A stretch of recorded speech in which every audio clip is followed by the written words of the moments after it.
திராவிட model அரசு என்று திரு ஸ்டாலின் அவர்கள் தமிழ்நாட்டு மக்களை ஏமாற்றி கொண்டிருக்கிறார். பொதுமக்கள் அனைவரும் ரோட்ல நடந்து போறதுக்கு கூட பயந்துட்டு போயிட்டு இருக்காங்க. அந்த நிலைமை இந்த ஆட்சி நடந்துகிட்டு இருக்குது.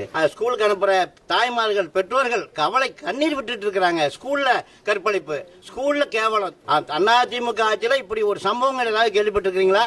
கிடையவே கிடையாது. இன்னைக்கு காரணம் என்னன்னா, கஞ்சா போதைப் பொருள் அதிகமா இன்னைக்கு நடமாடுறதுக்கு காரணம் இந்த திராவிட மாடல் அரசு தான். நான் பகிரங்கமா குற்றச்சாட்டு நான் வைப்பேன். இந்த அரசு நம்மளை காப்பாற்றிடும், நம்ம எதை வேணாலும் செய்யலாம். திராவிட மாடல் அரசு நம்ம எதை வேணாலும் பண்ணாலும் காப்பாற்றிங்கிற எண்ணத்துல கடையை அடிச்சு உடைக்கிறது, பிரியாணி கடையை அடிக்கிறது, உடைக்கிறது, மாமூல் கேட்கறது கேவலமா இல்ல? இது என்ன திராவிட மாடல் அரசா? இது சும்மா பொய் பிரச்சாரம் பண்ணிட்டு திரிகிறாங்க. வருகின்ற 2026 தேர்தலில் பொதுமக்கள் திரு ஸ்டாலின் அவர்களுக்கு தர்ம அடி கொடுக்க இருக்கிறார்கள், காத்திருக்கிறார்கள். அண்ணன் எடப்பாடியார் அரசு சிறப்பாக அமையும், பொதுமக்களுக்கு எல்லா நலத்திட்டங்களும் கிடைக்கும் என்று தெரிவித்துக் கொள்கின்றேன். நன்றி, வணக்கம்.